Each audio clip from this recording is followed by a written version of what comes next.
Hello guys, welcome back to another video. तो कैसे हैं आप सब लोग? होप आप सब ठीक होंगे। तो भाई चंद्रयान 3 क्या है ये चंद्रयान 3? तो आखिर इंडिया को सक्सेस मिल ही गई इस चंद्रयान 3 के ज़रिए। तो देखते हैं ये वीडियो कैसी है और क्या है ये नमस्कार चंद्रयान, दोस्तों, जानते 22 हैं। अक्टूबर साल 2008 इंडिया के द्वारा चंद्रयान 1 मिशन लॉन्च किया जाता है। चांद पर पहुंचकर ये स्पेसक्राफ्ट कुछ ऐसी चीज की खोज करता है जिसको लेकर दुनिया भर में हेडलाइंस छप जाती है। Water on the moon. Chandrayaan 1 India पहली को बार प्राउड इसका फील ठोस कराने के लिए सबूत लाता है चंद्रयान 3 दुनिया के सक्सेस सामने हुआ है कि भाई। चांद पर पानी मौजूद है। वो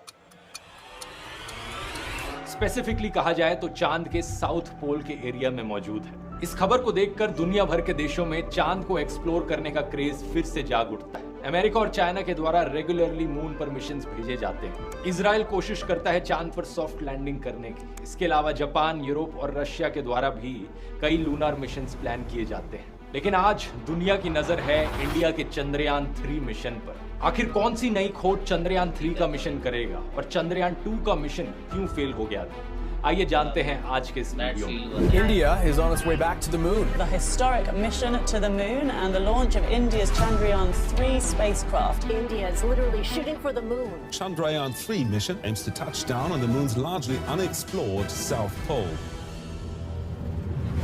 मून मिशंस यानी चांद पर भेजे जाने वाले मिशंस 5-6 अलग अलग प्रकार के हो सकते हैं। साल 1950s में पहली बार था जब इंसानों ने चांद पर मिशन भेजने शुरू किए थे, और तब से लेकर अब तक टेक्नोलॉजी जैसे जैसे इंप्रूव होती गई है, इन मिशंस की कॉम्प्लेक्सिटी भी उतनी ही बढ़ती गई है। सबसे पहले सबसे सिंपल टाइप के मिशन होते हैं फ्लाई बाय मिशंस। इसमें एक स्पेसक्राफ्ट को भेजा जाता है स्पेस में जो चांद के पास से गुजरे, यानी चांद के चारों ओर ये गोल गोल नहीं घूमे बल्कि चांद के पास से उड़कर ये बगल से निकल जाए। सबसे पहला successful fly bye mission Soviet union के द्वारा लॉन्च किया गया था जनवरी 1959 में, जब इनका स्पेसक्राफ्ट लूना 1 चांद के बगल से गुजरा था। इसके 2 महीने बाद अमेरिका ने अपना पहला successful fly bye mission launch किया मार्च 1959 में, जिसका नाम था पायनियर 4। इनका मकसद था दूर से ही चांद को स्टडी करना। अक्टूबर 1959 में जब सोवियत यूनियन लूना 3 लॉन्च करता है, तब हमें पहली बार चांद की एक फोटो देखने को मिलती है करीब से। स्क्रीन पर देख सकते हैं आप, ये पहली फोटो मून की दूसरी साइड की ली गई थी, जो डार्क साइड होती है मून की, जो धरती से हमें नॉर्मली कभी दिखती नहीं। आज के दिन फ्लाई बाय मिशंस तभी किए जाते हैं जब किसी और मिशन के रास्ते में चांद दिख रहा हो। लेकिन चांद को ही अगर स्पेशली जांचना है तो आती है अगली कैटेगरी मिशंस की, जिन्हें ऑर्बिटर मिशंस बुलाया जाता है। इसमें स्पेसक्राफ्ट चांद के पास आकर चांद के ऑर्बिट में गोल गोल चक्कर लगाते हैं। इसे लूनर ऑर्बिट कहा जाता है, और यहाँ से ये चांद के सरफेस और एटमॉस्फेयर को स्टडी करते हैं। टिल डेट 40 से ज्यादा सक्सेसफुल ऑर्बिटर मिशंस हो चुके हैं, और आज के दिन तक ये मोस्ट कॉमन मून मिशन का टाइप है। सबसे पहला सक्सेसफुल ऑर्बिटर मिशन किया गया था एक बार फिर से सोवियत यूनियन के द्वारा लूना 10 साल 1966 में। इसके बाद आती है अगली कैटेगरी इंपैक्ट मिशंस की। ये मिशंस ऑर्बिटर मिशंस का ही एक एक्सटेंशन होते हैं। यहाँ मेन स्पेसक्राफ्ट चांद के अराउंड ऑर्बिट करते रहता है, लेकिन उस स्पेसक्राफ्ट से एक हिस्सा डिटैच होकर चांद पर जाकर क्रैश लैंड करता है। क्योंकि क्रैश लैंडिंग के वक्त ये मून से इंपैक्ट कर रहा है, इसलिए इन मिशंस को इंपैक्ट मिशंस बुलाया जाता है। आप पूछोगे ये क्रैश लैंड कराने का क्या तुक बना? इसका जवाब बड़ा सिंपल है। क्रैश लैंडिंग करने तक का जो समय है, जब वो चांद के करीब करीब आए जा रहा है, उसी समय में काफी सारी इंस्ट्रूमेंट की रीडिंग्स ली जा सकती है, इसलिए इंपैक्ट मिशंस भी काफी यूजफुल होते हैं। चंद्रयान 1 हमारा एक इंपैक्ट मिशन था। जो हिस्सा स्पेसक्राफ्ट का अलग होकर चांद पर जाकर क्रैश लैंडिंग करता है, उसे मून इंपैक्ट प्रोब कहा जाता है। चंद्रयान 1 के मून इंपैक्ट प्रोब में एक इंस्ट्रूमेंट लगा था, Chandra's altitudinal composition explorer. Short में इसे चेस कहा जाता था। ये एक मास स्पेक्ट्रोमीटर था जो हर 4 सेकंड में रीडिंग्स लेता रहता था, जैसे जैसे ये चांद के करीब आ रहा था क्रैश लैंड करने के लिए। और इसी इंस्ट्रूमेंट की मदद से हमें पता चला कि चांद की एटमॉस्फेयर में पानी मौजूद है। ये मून इंपैक्ट प्रोब क्रैश करता है शैकल्टन क्रेटर पर जाकर। चांद पर ये क्रेटर है जो चुना गया था, और जो पॉइंट ऑफ इंपैक्ट है उसे नाम दिया गया जवाहर पॉइंट। चंद्रयान 1 में एक ऑर्बिटर भी था जो अपना ऑर्बिटर मिशन अलग से कर रहा था। ऑब्वियसली ऑर्बिटर के बिना मून इंपैक्ट प्रोब लॉन्च भी नहीं किया जा सकता। इस ऑर्बिटर में नासा का एक इंस्ट्रूमेंट लगा हुआ था, मून मिनरोलॉजी मैपर M3। जब मून इंपैक्ट प्रोब जाकर क्रैश लैंड किया चांद पर, तो चांद पर मौजूद कुछ मिट्टी हवा में उड़ी। उस मिट्टी को, उस लूनार सॉइल को एनालाइज किया इस इंस्ट्रूमेंट ने, और इसी एनालिसिस के बाद कंफर्म हुआ कि चांद की मिट्टी में भी पानी मौजूद है। चौथी कैटेगरी आती है मून मिशंस की, लैंडर मिशंस। यहाँ पर स्पेसक्राफ्ट के एक हिस्से को चांद पर भेजा जाता है सॉफ्ट लैंडिंग करने के लिए। क्रैश नहीं करना, आराम से उतारना है ताकि चांद पर लैंड कर सके कोई हिस्सा स्पेसक्राफ्ट का। जो हिस्सा लैंड करता है उसे यूजुअली लैंडर कहा जाता है। ये करना बहुत बहुत कॉम्प्लिकेटेड चीज है, और जब अमेरिका और सोवियत यूनियन ने पहली बार ट्राई करी ये करने की, तो पहले 15 अटेम्प्ट्स में वो फेल रहे। 15 अटेम्प्ट्स मायने रखता है। साल 1966 में पहला सक्सेसफुल अटेम्प्ट किया जाता है एक बार फिर से सोवियत यूनियन के द्वारा, इनके लूना 9 मिशन के द्वारा। दुनिया की पहली सक्सेसफुल लैंडिंग थी ये मून पर, और इसी स्पेसक्राफ्ट ने पहली फोटो भी खींची चांद के सरफेस की। ये फोटो कुछ ऐसी दिखती है। ज्यादा हाई क्वालिटी फोटो एक्सपेक्ट मत करो, ये 1966 की बात। आमतौर पर ये जो लैंडर्स होते हैं ये काफी बल्की होते हैं, बहुत ही हैवी और बड़े बड़े होते हैं, तो ये चांद पर लैंड करके बस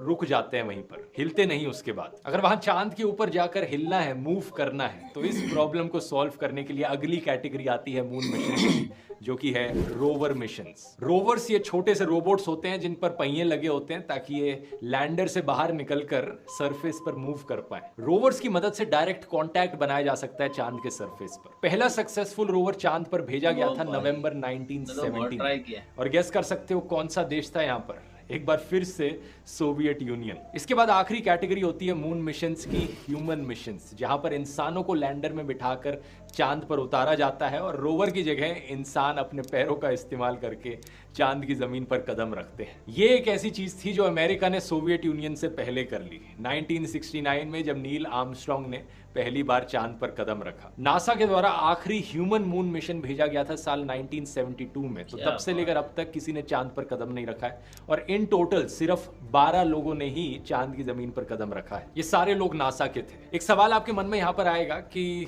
पहला रोवर मिशन पहले ह्यूमन मिशन के बाद किया गया, ऐसे कैसे? ऐसा इसलिए क्योंकि एक ह्यूमन मिशन के लिए एक सॉफ्ट लैंडिंग करानी काफी थी, लेकिन रोवर मिशन के लिए नई टेक्नोलॉजी की जरूरत थी जिससे एक रोवर को डेवलप किया जा सके, और ये नील आर्मस्ट्रांग के कदम रखने के 1 साल बाद ही हो पाया। चंद्रयान 2 का मिशन यहाँ पर एक रोवर मिशन के तौर पर प्लान किया गया था। अगर वो मिशन एज पर प्लान जाता तो विक्रम लैंडर को चांद पर सॉफ्ट लैंडिंग करनी थी, और उसके अंदर प्रज्ञान नाम का एक रोवर होता जो चांद पर उतरता, लेकिन अनफॉर्चुनेटली ऐसा हुआ नहीं। लेकिन 6 सितंबर 2019 चंद्रयान 2 का विक्रम लैंडर जब उतर रहा था, सॉफ्ट लैंडिंग की तैयारी कर रहा था, वो अचानक से जाकर क्रैश लैंड कर जाता है। नवंबर 2019 में निकली फेलियर कमेटी रिपोर्ट के मुताबिक ये एक्सीडेंट एक सॉफ्टवेयर ग्लिच की वजह से हुआ था, लेकिन इसरो ने कभी इस रिपोर्ट को पब्लिक नहीं किया, और इस चीज को लेकर इसरो को काफी क्रिटिसाइज भी किया गया था, क्योंकि उस पॉइंट ऑफ टाइम तक इसरो बहुत ही हाईली ट्रांसपेरेंट रहा था, सब चीजें पब्लिक को रिवील करता था, कब क्या सक्सेसफुल हुआ, कब क्या नहीं हुआ, क्यों नहीं हुआ।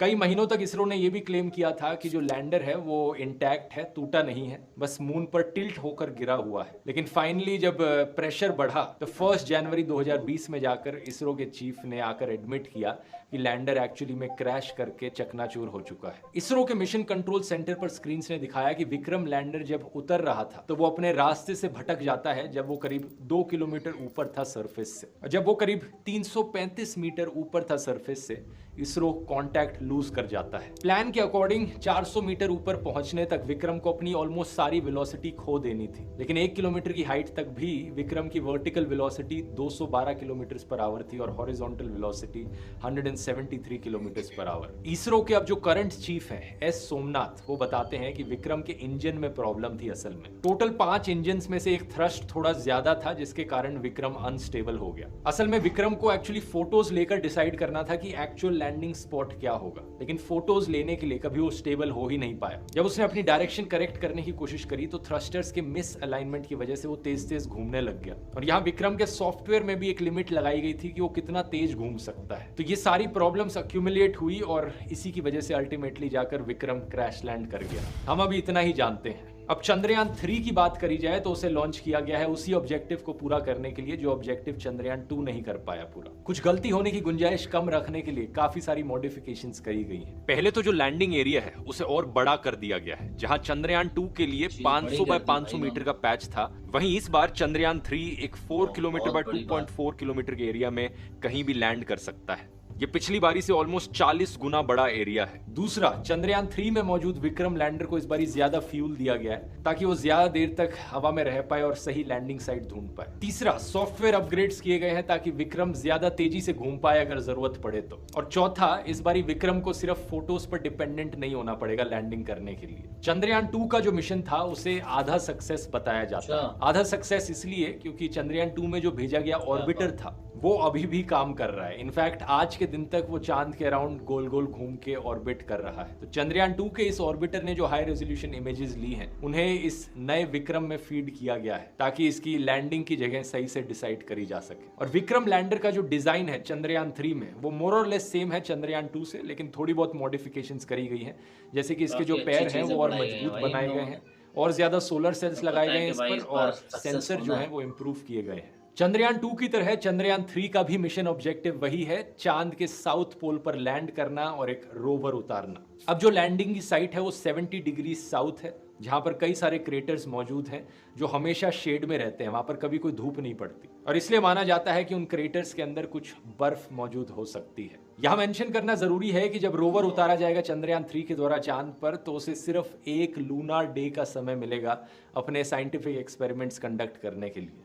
एक लूनार डे धरती के करीब 1 महीने जितना होता है, मतलब 2 हफ्ते का दिन और 2 हफ्ते रात समझ लो। तो उस हिसाब से जब मून पर लैंडिंग का समय आएगा 23 और 24 अगस्त के अराउंड एक्सपेक्ट किया जा रहा है कि ये चांद पर लैंड करेगा और तब से सिर्फ 14 दिन का ही समय मिलेगा रोवर को सारी इंफॉर्मेशन लेने के लिए, क्योंकि चंद्रयान 3 में मौजूद जो इंस्ट्रूमेंट्स हैं वो लूनार नाइट्स के लिए नहीं बने। जब चांद पर रात होती है तो टेम्परेचर बहुत बहुत नीचे गिर जाता है, -232 डिग्री सेल्सियस तक टेम्परेचर नीचे जा सकता है। तो इतनी ठंड में कोई इंस्ट्रूमेंट्स काम नहीं करेंगे। इसलिए हमारे इसरो के चीफ ने भी कहा है कि हम चाहते हैं कि इसकी लैंडिंग तब हो जब चांद पर सूरज निकल रहा हो, तब से लेकर हमें फिर 14 से 15 दिन का समय मिलेगा काम करने के लिए। और अगर लैंडिंग 23-24 अगस्त के राउंड नहीं हो पाई तो हम एक और महीना वेट करेंगे और इसे सितंबर में लैंड करवाएंगे। इंस्ट्रूमेंट्स की बात करी जाए तो विक्रम लैंडर का वजन है करीब 1750 किलो और रोवर का वजन है करीब 26 किलो।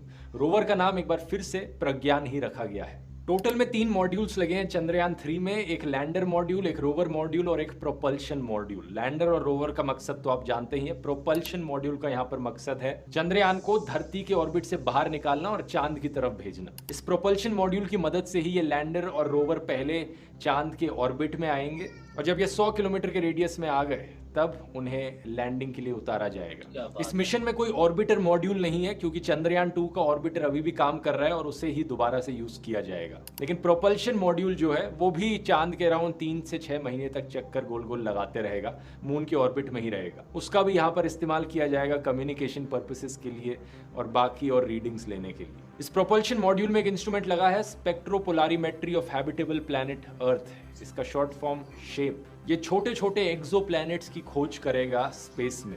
विक्रम लैंडर और प्रज्ञान रोवर पर लगे हुए इंस्ट्रूमेंट्स की बात करी जाए तो वो भी बड़े इंटरेस्टिंग है। प्रज्ञान पर 2 इंस्ट्रूमेंट्स लगे हैं, LIBS और APXS।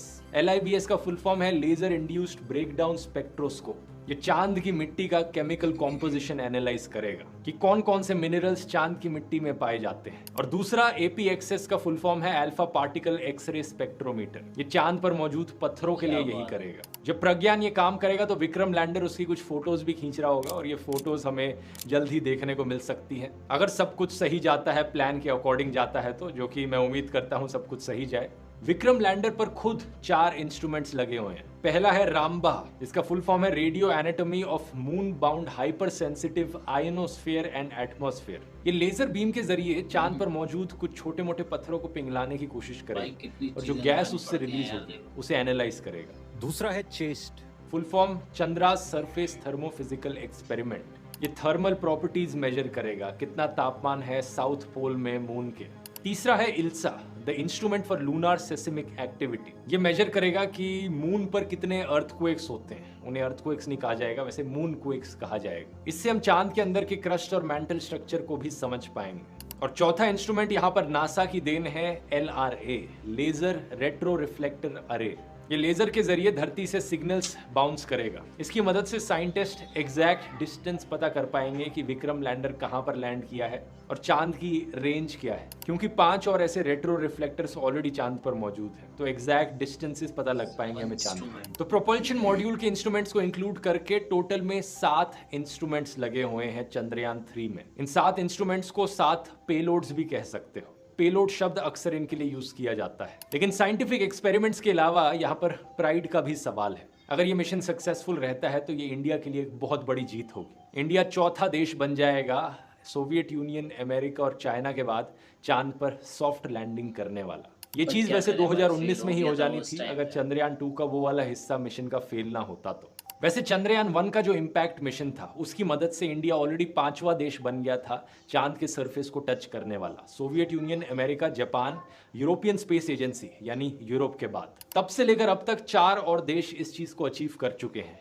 चाइना, इजराइल, लक्समबर्ग और यूनाइटेड अरब एमिरेट्स। इन देशों ने ये किया 2009, 2019, मार्च 2022 और दिसंबर 2022 में रिस्पेक्टिवली। चंद्रयान 3 के बाद हमारी इंडियन स्पेस एजेंसी का अगला बड़ा प्लान है गगनयान, एक स्पेसक्राफ्ट डेवलप करना जिससे इंडियन एस्ट्रोनॉट्स को ऑर्बिट में ले जाया जा सके। ओरिजिनली ये प्लान किया गया था कि 2022 में ही हो जाएगा, लेकिन इस मिशन में काफी डिलेज देखने को मिले हैं। अब एक्सपेक्ट किया जा रहा है 2025 में इसे किया जाएगा। मून मिशंस की बात करी जाए तो रशिया का जो लूना 25 है वो अभी कुछ दिन पहले ही लॉन्च हुआ है और लेटेस्ट अपडेट ये है कि ये क्रैश हो चुका है मून पर, तो ये वाला मिशन फेल रहा रशिया की तरफ से। अमेरिका का आर्टेमिस 2 भी प्लान्ड है नवंबर 2024 में, जब इंसानों को मून के पास ऑर्बिट करने के लिए भेजा जाएगा। वो लोग जो इसमें जाएंगे वो अभी तक का फर्देस्ट डिस्टेंस ट्रैवल करेंगे स्पेस में। भाई देखो हमारा चंद्रयान 3 तो देखो सक्सेस हो ही चुका है, तो भाई प्राउड है हमें इंडिया पे और हमारे साइंटिस्ट पे। तो भाई वीडियो पसंद आई तो वीडियो को लाइक करना और नए हो तो चैनल को सब्सक्राइब करना। मिलते हैं अगले वीडियो में।